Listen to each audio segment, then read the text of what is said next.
All right, TJ, welcome to the show. It's great to be back.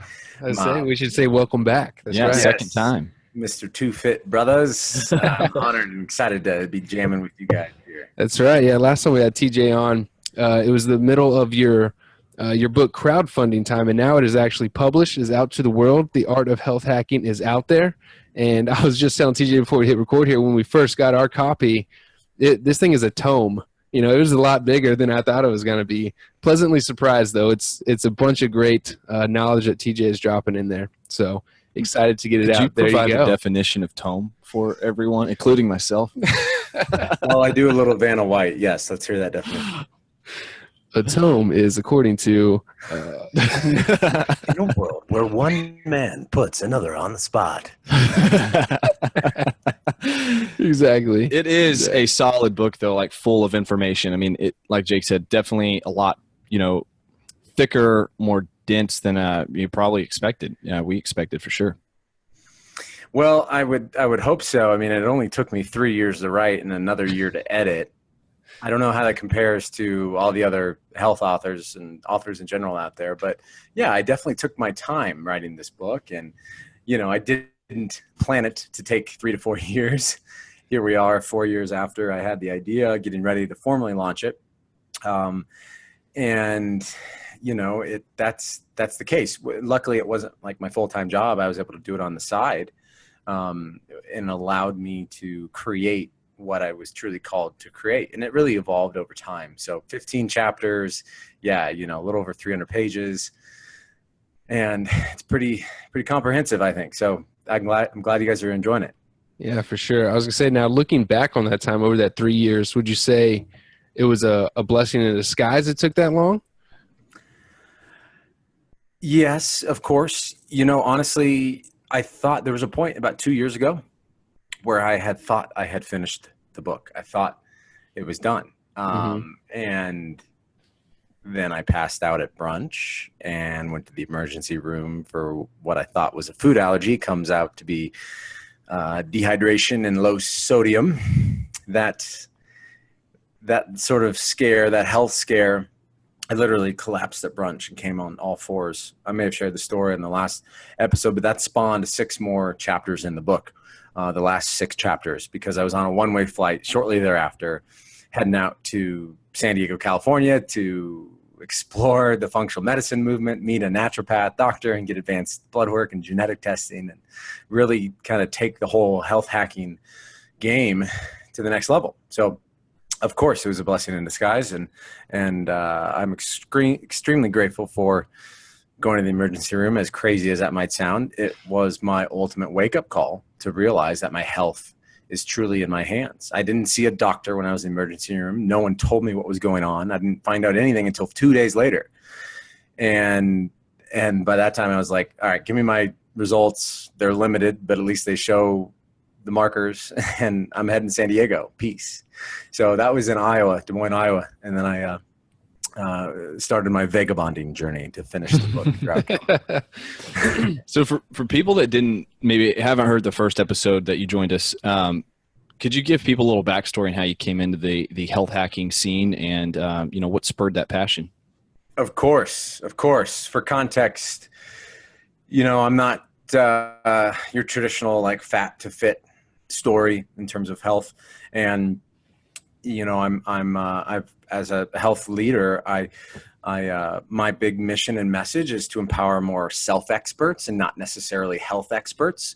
That was my big realization in my own lifestyle personally. I had been into health coaching post-college, got into, nerding about nutrition and movement, and got into group fitness. And I ultimately moved to Miami, Florida 4 years ago to model on South Beach. So I met an agent in Des Moines, Iowa. Yeah. And, this agency in Iowa placed me in Miami. So I spent 4 months in South Beach as a 24-year-old, 25-year-old, kid from small town Iowa. Culture shock, but also time of my life. That experience, 4 months down there, I thought was going to be a platform to spread my mission of healthy living with the world. But instead it was a gateway for healing. My 6-pack wasn't good enough for the cameras. I focused too much on the physical, fell into perfection mindset, and developed a lot of unhealthy patterns. I wasn't practicing what I was preaching. I was partying pretty hard. And, after 4 months, it was time to come back to Iowa and take a break from modeling and do a lot of healing. And so, that was the impetus for the book. It was my own realization that, I was maybe called to take a break from trying to help others improve their health, to really focus and go down the rabbit hole of my own personal health journey that much more. Because if I was truly going to make an impact on people's health, I wanted to do so in a way that was holistic, integrative, and like was heart-centered and was from the right place. So yeah, that's kind of a little backstory of what prompted me to start really writing and journaling. I didn't really know it was going to be a book until I, had a title idea, The Art of Health Hacking. Yeah. Yeah. No, that's awesome. What I really like, TJ, about your story, and I think was really the central theme of your book, actually is taking your own health into your own hands. You know what I mean? And it's just because that's what the world really needs today. And there's really no excuse not to. There's so much information at your fingertips with books like yours, the internet, YouTube. You can educate yourself on everything.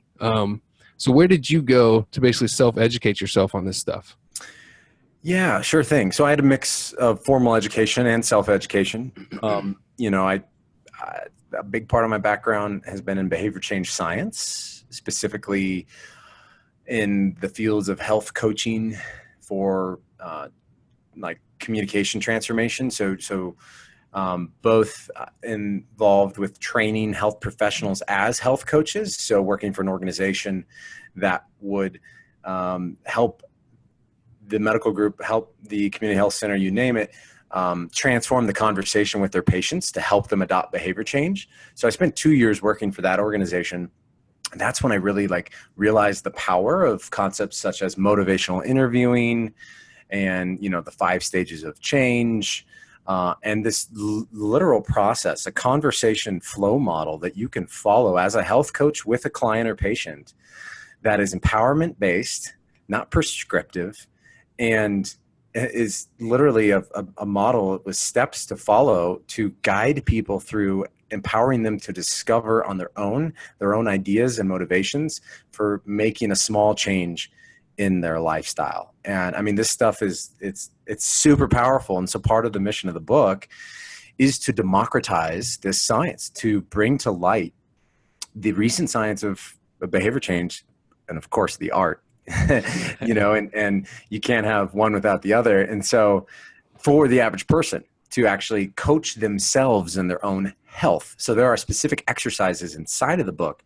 designed to guide people to really take inventory first and foremost in chapter 1 of all the major, 10 macro areas of health, as I call it, and to rate themselves and to score themselves, and then to coach themselves throughout the book. And, there's a lot of great exercises in there to help people get clear on their motivation, to take inventory on the importance of certain habits, as well as their confidence in those habits. Those two things, the importance and confidence, are game changers when it comes to creating sustainable behavior change. So we focus a lot on helping people get clear and to, activate themselves and continue to move themselves along the, you could say the stages of change model, to, from contemplation to preparation, to action ultimately. Right. And so, yeah, that's a little bit about my kind of background. Okay. So that's like the behavior change science space. And then there's the actual, okay, what are the health behaviors that are the highest levers that if we pull, create the biggest impact, right? Think 80-20. And so I got into the biohacking space. I became an ambassador with Bulletproof and leading Bulletproof coffee demos. And since then I've become an ambassador, with a few other different health and nutrition and supplement companies. And that allowed me to go to a lot of these health conferences, interview tons of experts involved in the functional movement space and the biohacking space. So, folks like Ben Greenfield, Dave Asprey, JJ Virgin, who I was honored to meet and connect with along the way of the journey and interviewed for my book, actually. So, those are some of the people I've had a chance to to learn from and work with. So that's kind of it's an interesting mix of background, right? So like Western medicine, healthcare, like training health coaches on how they communicate with patients, to self-experimentation, biohacking, ketogenic diet, all these ways of really like becoming a hacker in your own health. So I merged those two together. So it provides a path that is sustainable for people to coach themselves in their own health. So those are a few tidbits about, my background. Yeah. Could we like distill that down a little bit? Cause there's obviously a big difference in like self-preventative care, or like losing weight, having a goal of X in the gym, or to run the marathon, whatever, right? There's a big difference between that type of preventative care and being more aware about what's happening in your body, how to affect, elicit change for yourself, versus diagnosing yourself with a, critical issue, whether that be heart disease, cancer, even, ACL tear, right? Like where do you, anything. Yeah. how do you kind of find that role to the individual? And I'm sure as someone starts at step one, they probably do become much more aware of their body and how they feel on a day-to-day basis, to have just the awareness of, man, something's not right, Right. Yeah, great question. So how I liken it in the book and, the work with clients I'm doing now is to help empower them to, first and foremost, create their own self-care strategy, right? So I believe at the end of the day, the future of healthcare is self-care. If we truly desire these outcomes in our life, then we can't be dependent on, an antiquated model, a sick care system. We have to, take charge of our own health. So like the self-care strategy first and foremost. And then when it comes to those areas where we might want to involve team members or other experts, that we're not experts in, we're experts, there's a quote, every patient is an expert in their own lives that I mentioned in the book. And I mean, it's true, right? And so self-care, number one, and number two is how do we build our own all-star healthcare team, our own health hacking team, if you will, right? So, someone that understands nutritional biochemistry and can help you optimize advanced blood work and genetic testing with specific nutrition and supplement game plan.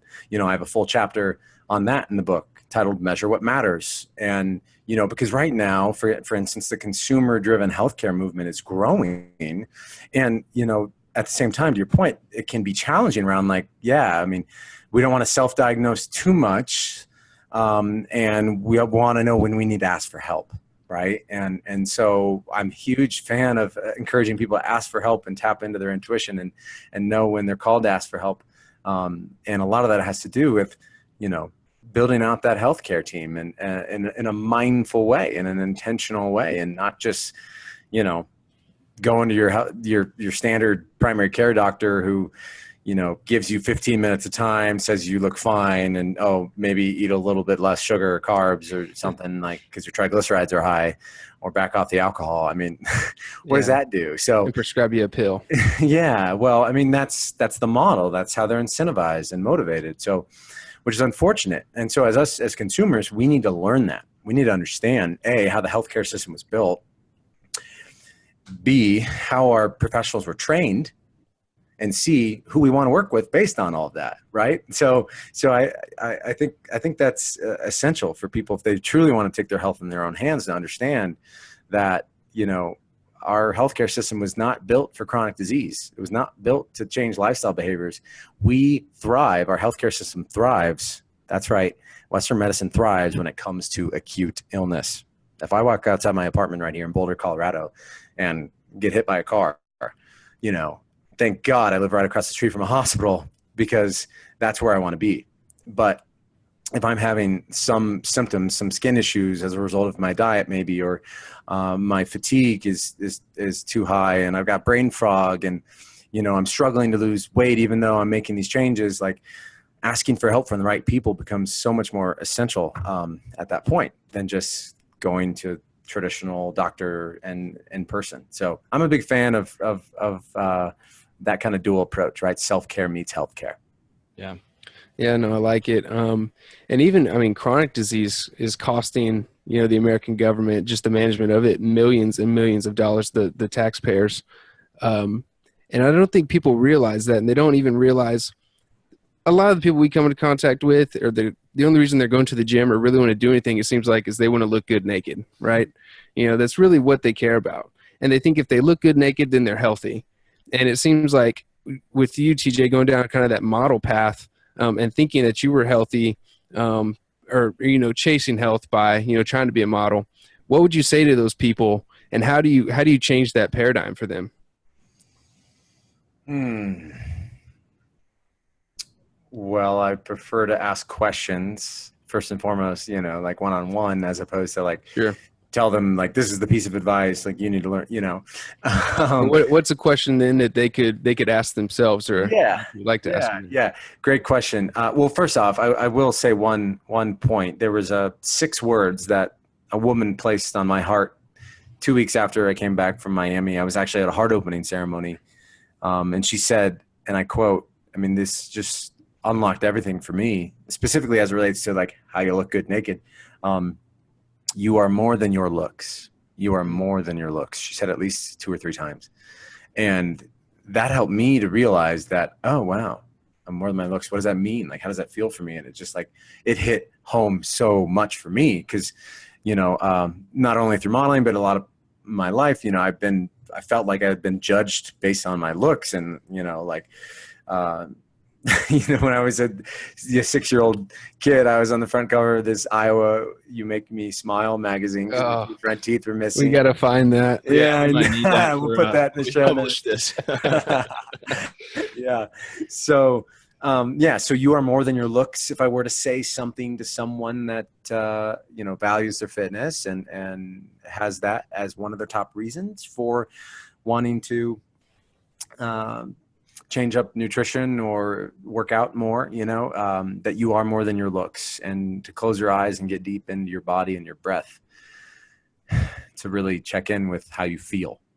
Because if you truly want to make sustainable progress, have freedom and in your own energetic body and your heart, then you need to ask yourself those hard questions, and you need to get real with how you feel.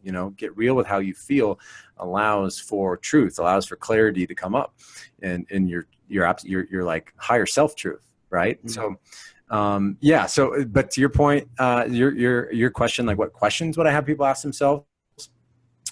Well, there's a first question that is a part of the traditional conversational flow model for sustainable behavior change that I love asking people. And that is, what's going well for you in your health right now?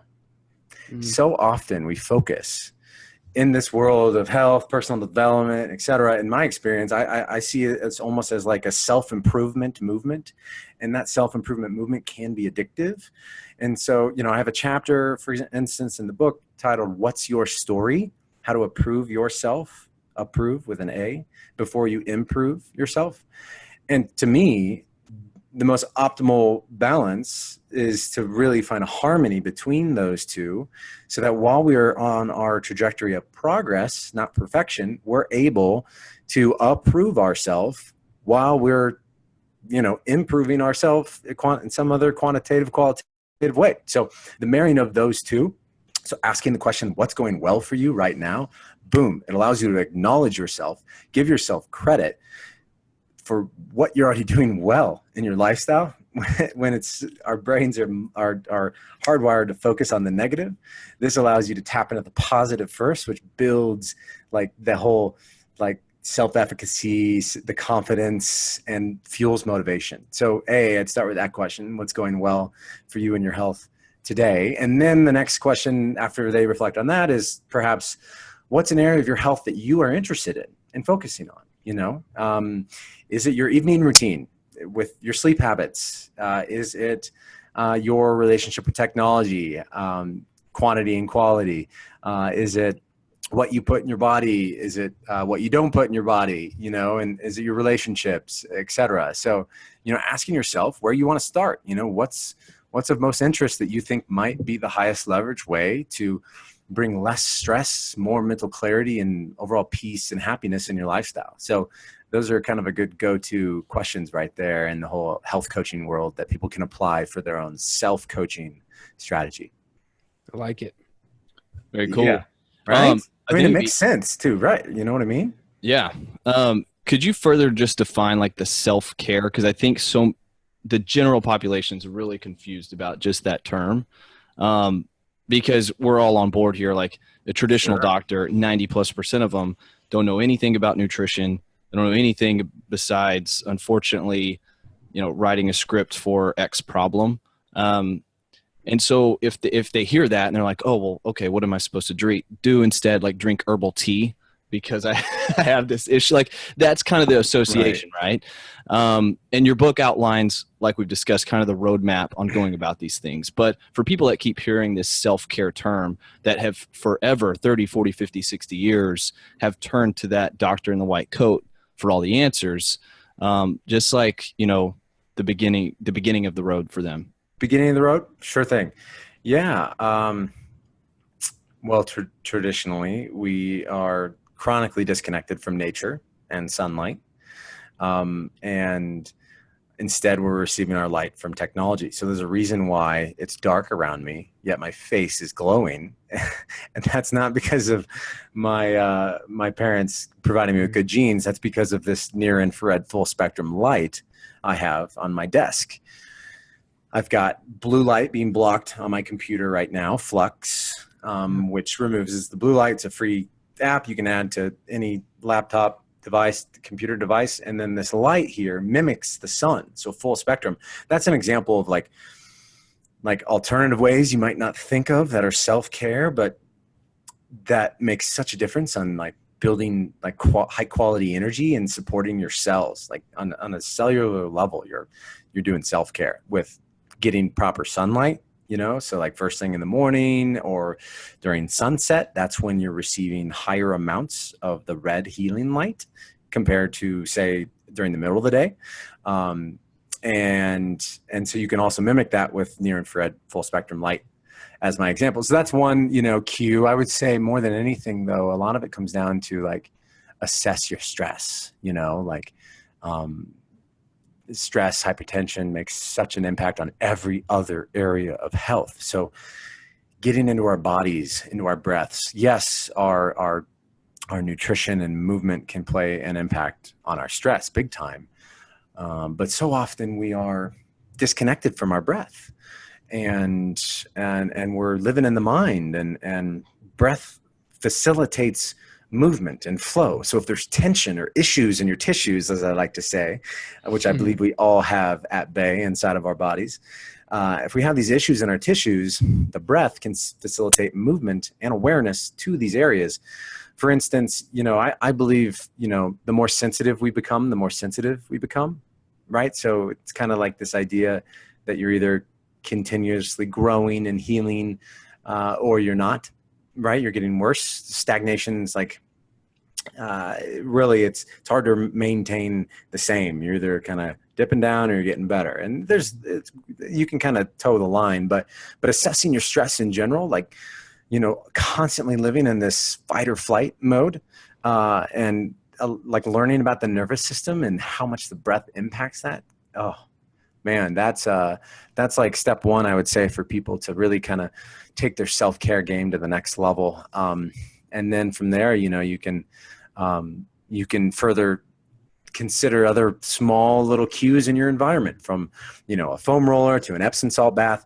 And then what I love to do, not to get too far on a tangent, but some of the challenges I see that people have are that like, oh my God, there's so much to do in health. There's so much to focus on. Like, as I said, first focus on where you're most interested in first.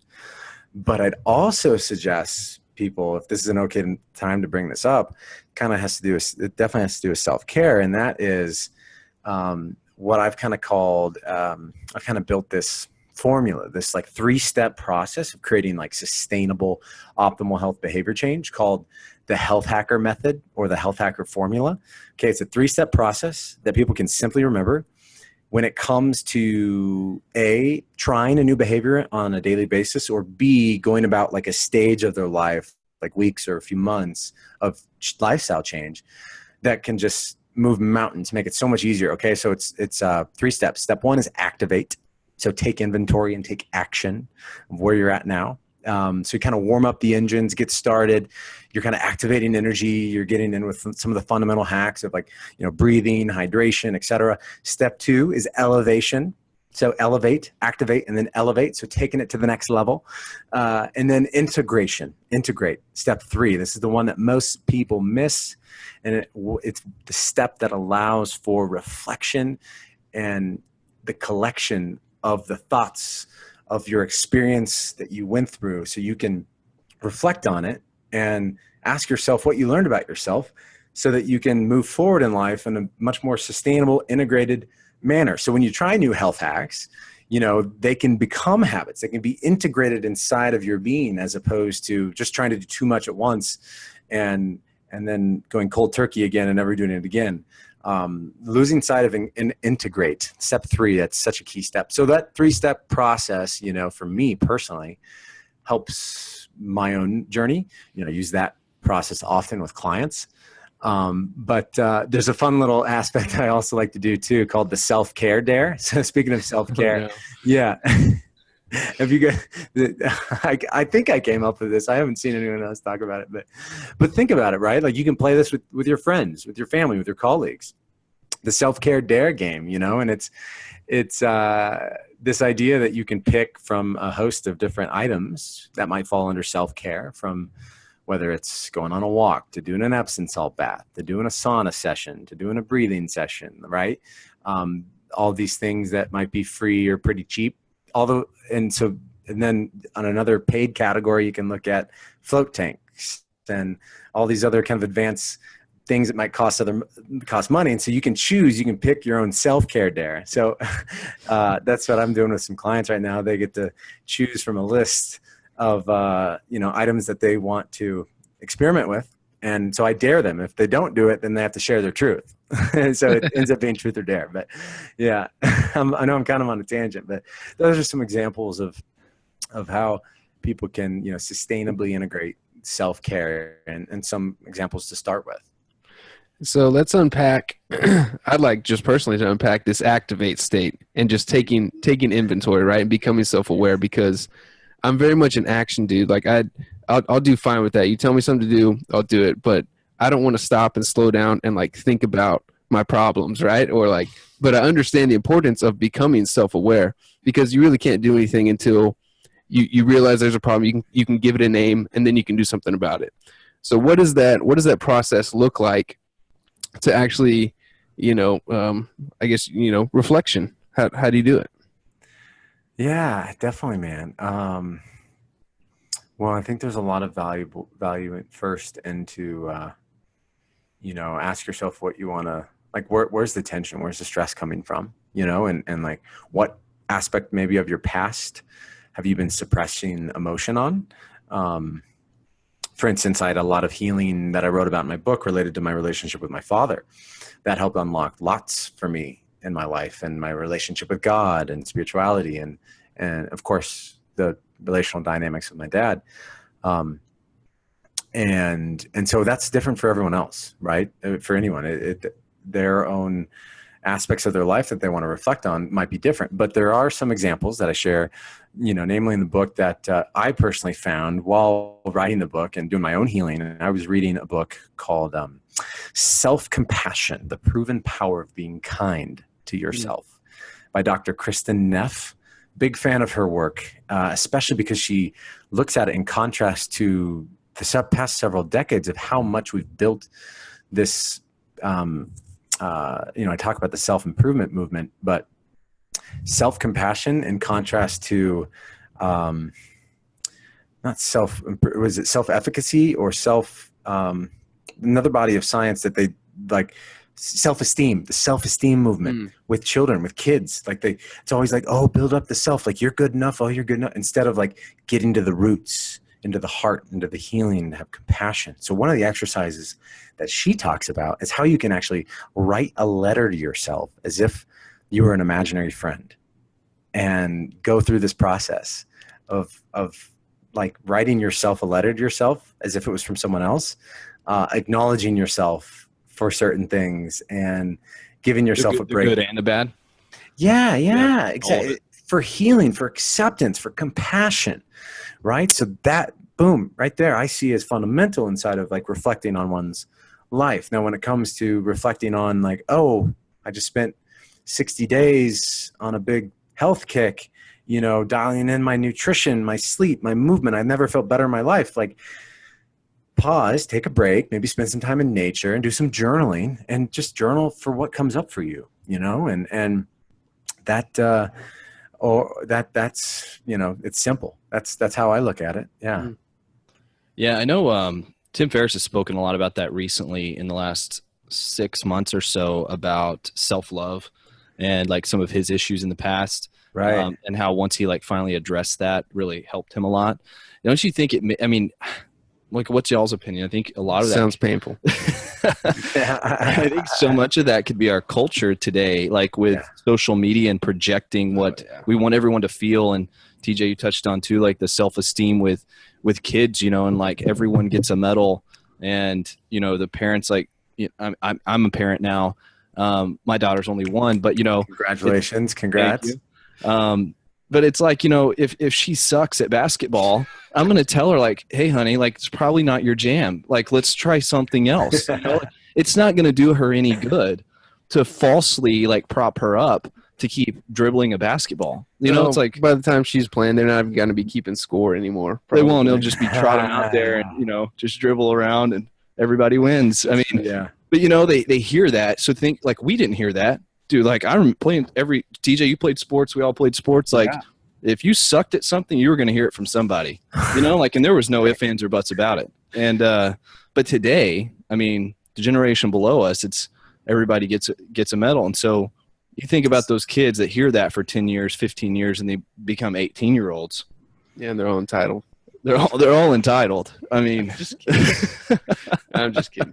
But you know, I think that it can definitely spur on this. It's kind of like this crazy timing, right? Between like that of everybody wins, the prop up the self-esteem falsely with like social media is like just a horrible like potion of where you could have like, you know, this entire generation where nobody really knows themselves. That nobody knows themselves. Yes. And also we lack the relational skills, right? You know, why is it that we build people up and want to give kids all of the different medals? You know, why don't we like share with them our experience of them maybe saying, oh, are you sure? Like, you know, basketball's for you, honey? Like, you know, something like that. Like, why don't we have those tough conversations? You know, like what you mentioned society, like why is that happening?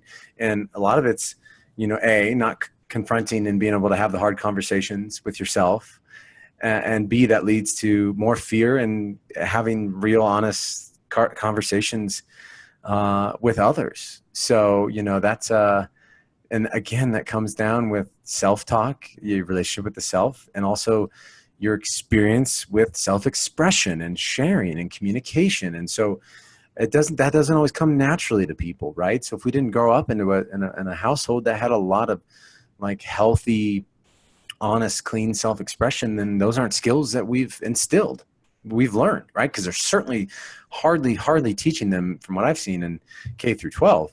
So, you know, personally, for instance, I went through a workshop here in Boulder, Colorado called Aletheia, okay, at the Integral Center. So big shout out to those guys. Integral theory is this philosophy of life in terms of looking at life through these 4 quadrants within our subjective and objective experience. It's really beautiful. I mentioned it in the book. And also there's a way of relating. There's a really powerful, authentic relating skills that can be built that I thankfully have been blessed to surround myself with people that have these skills, and then decided to go through a workshop, you know, like Aletheia, that just distill things down to the present moment, real honest, face-to-face, like eye contact conversations where it's just truly listening to understand and get someone's life, where they're coming from, what it's like to be them, we don't stop and smell the roses like that much in our society anymore. And so, yeah, self-expression and communication through interrelationships, I believe, can be the secret sauce for better health. And so that's a missing piece that some people don't always take into account, because it's the hard piece.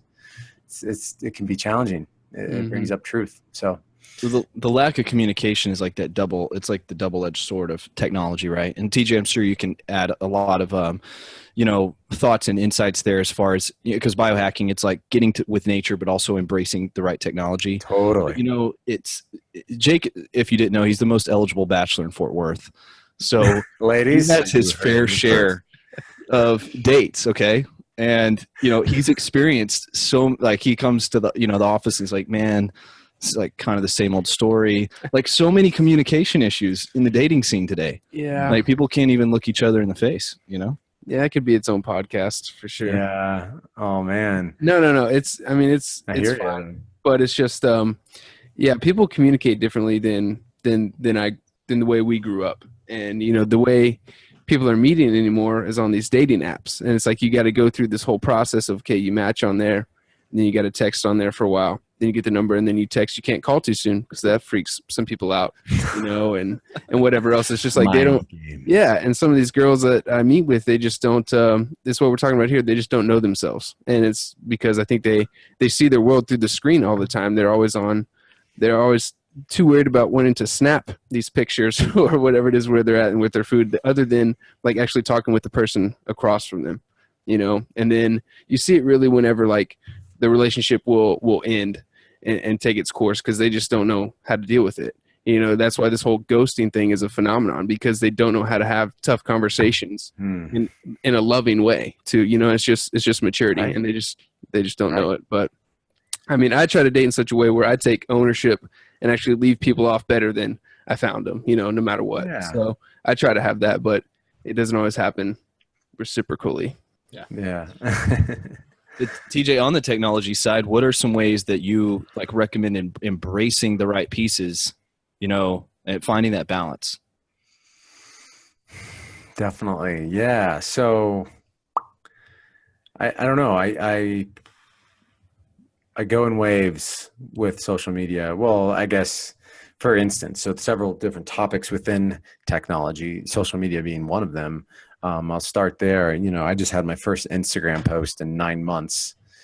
Honestly, I was burnt out from the book and sharing that. I was really wanting to kind of go behind the scenes, and just didn't feel called to share my life publicly live on that platform. And so anyways, and not to mention I have like pain in my wrists and my hands. So I'm wearing this little pad here, in my hand and my wrist from typing and writing this 70,000 word book. I was also a pitcher in high school. So I had like nerve stuff. I was a mascot in college. So like my cervical spine is kind of all messed up. So I'm kind of, these are my issues and my tissues, and that impacts my ability to like text, yeah. or type. So I would say first and foremost, as it comes to social media, I was just at a talk yesterday here in Boulder about the healthy digital self. And, if you're mindlessly checking social media, that's a cue that you might be a bit controlled. You might have some habits to look at. And also you might have some like relationship like reflection to do, because oftentimes social media can be a result, our quest, our desire, the juice we receive, the dopamine squirts in our brain that come to fruition as a result of this experience of connecting with people on social media, is also as a result of lack of strong in-person relationships, right? So really taking inventory there as it relates to social media. And overall tech, on the whiteboard behind me, this is actually, I'm in my apartment, so work from home here in Boulder, Colorado. And my girlfriend and I keep our own 7-day self-care or health hacker challenges that we do in our own lifestyle on the whiteboard. So we track daily whether or not we did a particular high leverage healthy habit that's important to us and on this whiteboard. And one of those is no tech by a certain time at night. So it's a little bit of a rule. I just had the awareness literally today. I was like, oh, babe, I just realized like this whole like don't do technology by this time isn't as empowering and isn't as powerful as saying, oh, I'm going to create a new habit. So let's track how often I read by 9 p.m. and see if measuring that and focusing that as a goal will help replace technology late at night before bed, for instance. So instead of trying to delete bad habits, it's important to try to create new ones. So if you want to get rid of old habits, it's better off to start with the process of creating the new to kind of get out the old, because you have to replace it with something, right? And so that's kind of been in my own personal journey, part of my experience with technology. But yeah, I had an EMF expert, Brian Hoyer, come out to my place and run the top tests throughout our place to measure like total electromagnetic frequency, total exposure, EMF exposure, body voltage at certain parts of inside my apartment, because we act as like conduits for these. For example, I'm on Wi-Fi right now, and the new place I'm moving to will hopefully be Ethernet. But as a form of stress, EMF can be a huge form of stress that people don't realize. I just pulled up my Wi-Fi. I have 4, 5, 6, 7, 8, 9, 10. I have like 16 or 18 Wi-Fi signals around me right now in my apartment. And I sleep in that as well. So yes, I'll turn off my Wi-Fi at night. How much of an impact that makes, I don't know. But if you live in a home, that can definitely make a big impact, maybe less of an impact if you're in an apartment. But so EMF hacking is one of them for me. If I must add there for people, like and I think we talked about it maybe a long time on one of the shows, but they do sell like EMF blockers for the outlets. They can be a little pricey, but if anybody's interested in checking those out, you can like search Amazon. And there's grounding cords. Yeah. So there's like $20 grounding cords on Amazon. So for instance, if you have any metal in, say, your desk or your bed, that will be a signal conduit to transfer higher levels of EMF. So there's a way that you can clip a little metal piece onto the metal of your desk or your bed and plug in the cord, a grounding cord, into the outlet that doesn't tap on that electricity. It'll ground you. It'll connect you to the earth. And that significantly diminishes. I don't know if it's the same thing as what you're talking about there. But it's a nice hack, and they're $20. That's really cool. Yeah. I'd like to check that out. No, these were actually like, they plug into the outlet and then they have a plug on top of that, if that makes sense. So it's like the transfer of the electricity like happens through that blocker. So like if you had your router or your what am I thinking? Modem or router like into that, then that would help diminish the output of the EMF.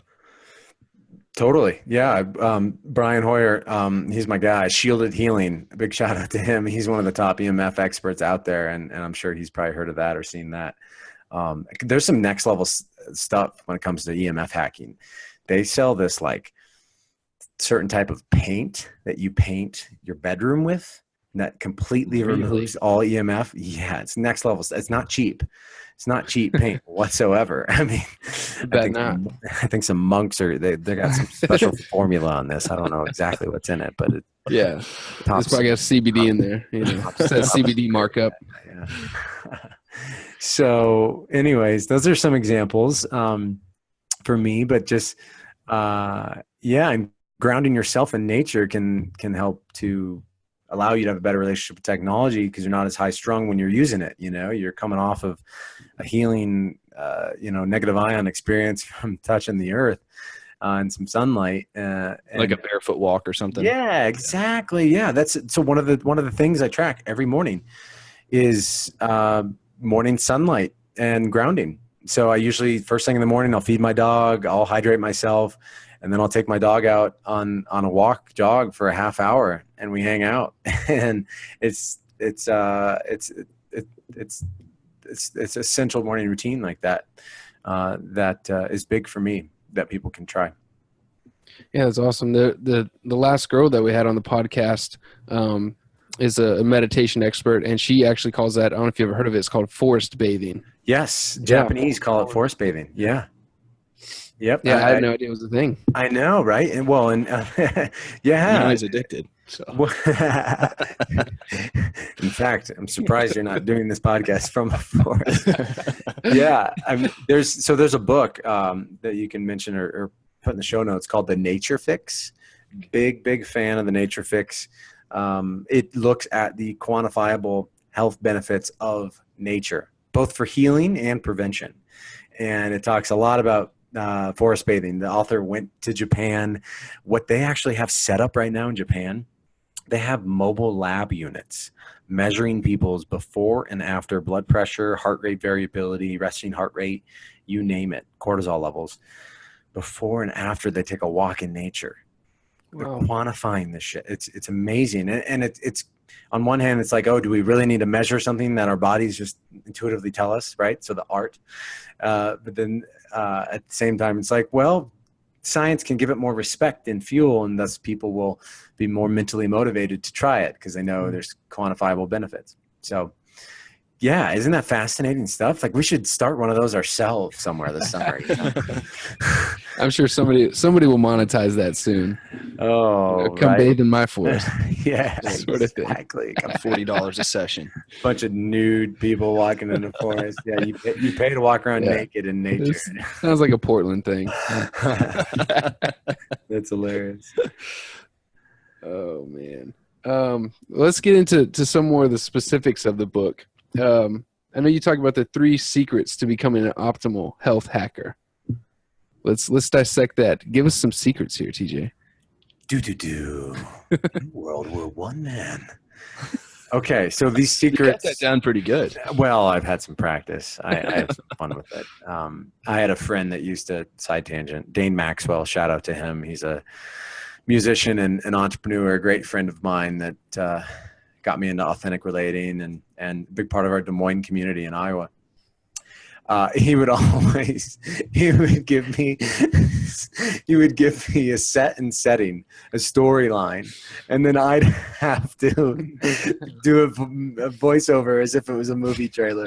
It was so much fun. That's awesome. Yeah. That's great improv. Yeah, exactly. Right. So talk about a good way to come out of your shell and do some self-expression. So the 3 secrets. Yeah. So here's the thing. I mean, I created these actually after the book, after I finished the book. So I find that oftentimes people have different challenges, different objections for, taking the leap to go all in their health, to really build their own health hacker lifestyle.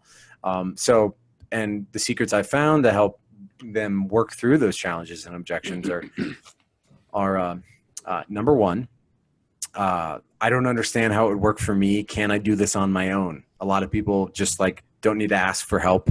Like that, they're just like, oh, I don't need to get into this new movement, or what I'm doing now is good enough. Like, aren't I healthy enough? And so for that, I believe that the key is to, leverage your own all-star health hacking team, your healthcare team, to support you in creating a customized science-backed plan that works for your lifestyle. So it's something that, so really at the end of the day, the way I liken it is, it comes down to your desires. If you want optimization, if you want holistic health optimization, it starts with customization. All about customization. Ditch the cookie cutter approaches. Getting customized support in your journey can be priceless. Okay, that's secret number 1. Secret number 2 is understanding the formula to save time and money. Okay, so don't try to create a new model, like follow what works. So learn from other people out there who have been through the journey to save time. So one of the big objections people have is time. I don't have the time. Like, oh, this sounds great. Like maybe I'll get into this or try this next week or next month. Like work, family, like all these time like issues that keep us in this busy state. So what I love to show people is how if you actually understand the formula right, the whole activate, elevate, integrate, you can integrate the habits, the health hacks that actually add more productive quality work time to your day, like short and simple health hacks, right? That hardly take any time. And like the outcome is like enormous when it comes to levels of mental clarity, physical energy, a feeling of restedness, and you get sick less, right? So being able to follow a simple formula, you know, that is all about leveraging the small, simple health hacks, I think is huge. And then number 3, I would say is cycling your habits to focus on progress, not perfection. So often people like will not take the leap to get into, you know, their next level health because they don't think it's sustainable, because they see in their mind, for instance, like a family member, a friend of mine could be like, oh, TJ, it's really hard to like relate to you. You're so healthy. Like, how do I even start? Like I'm intimidated. Like I don't want to give up my favorite foods and all these things. And I tell them that's perfectly fine. That's not what it's about. It's about progress over perfection.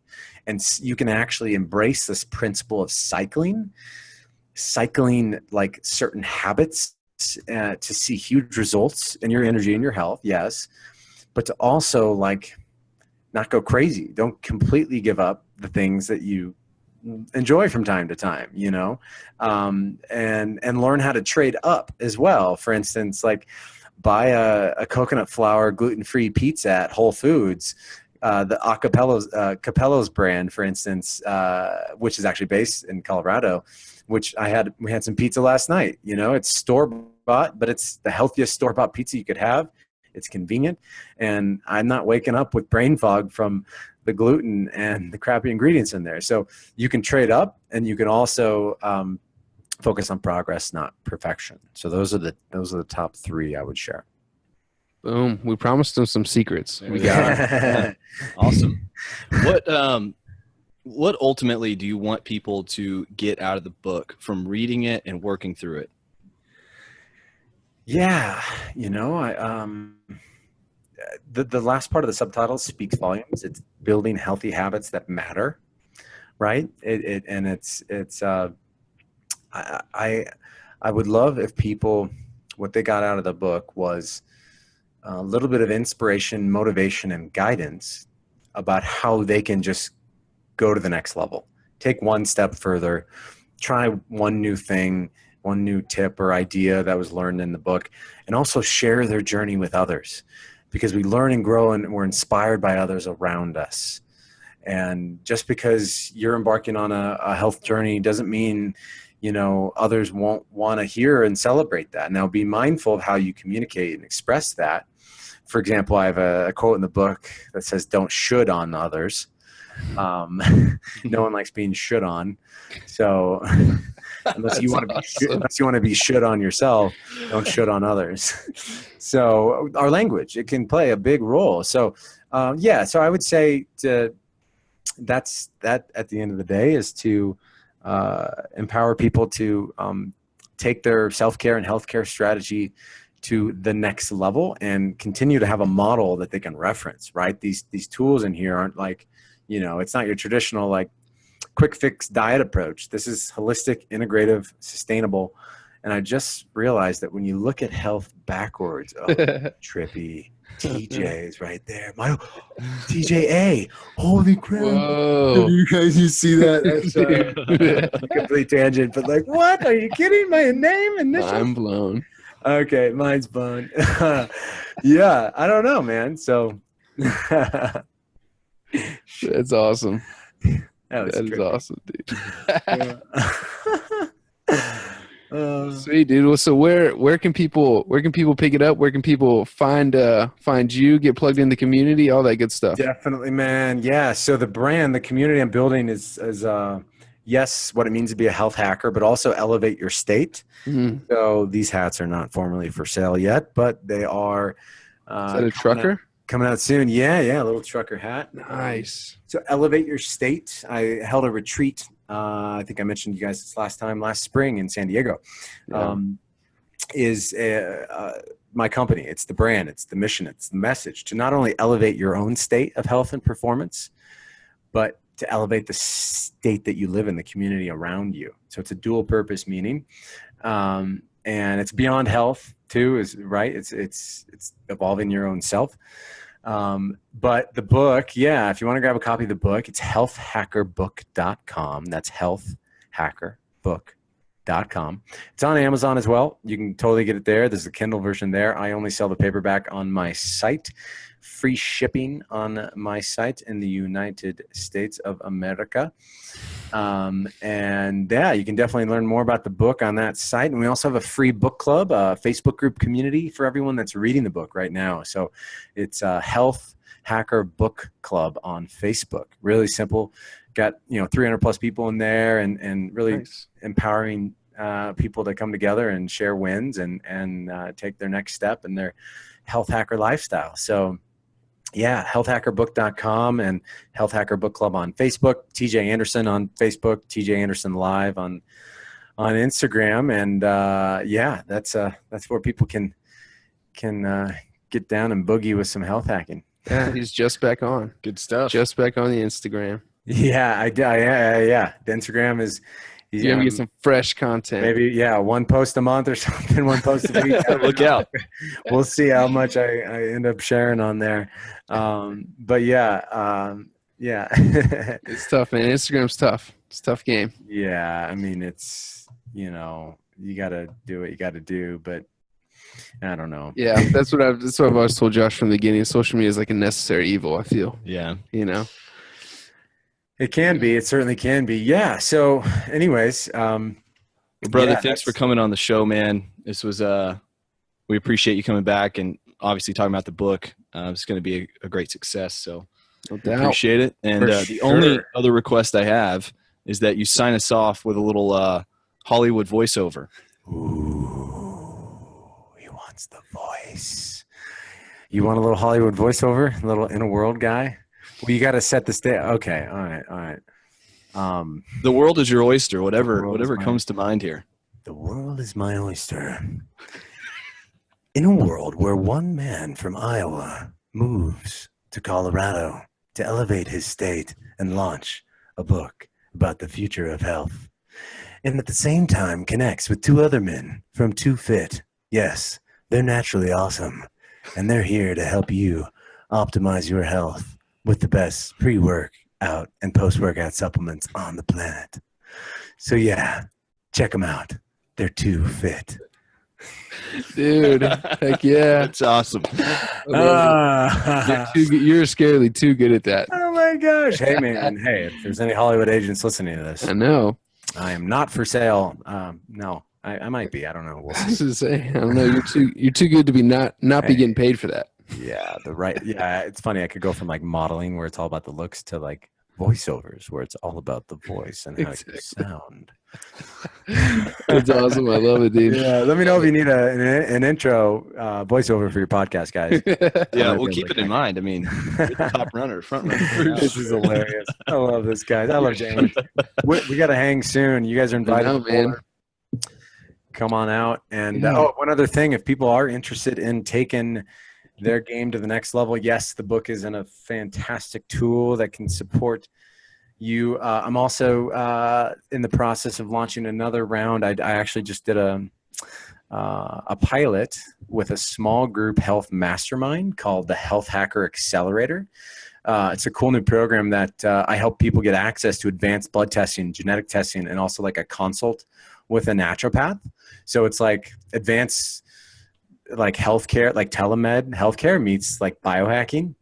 So we're going to be launching another class of that in June. So the Health Hacker Accelerator is a cool new program that I'll be working with people that are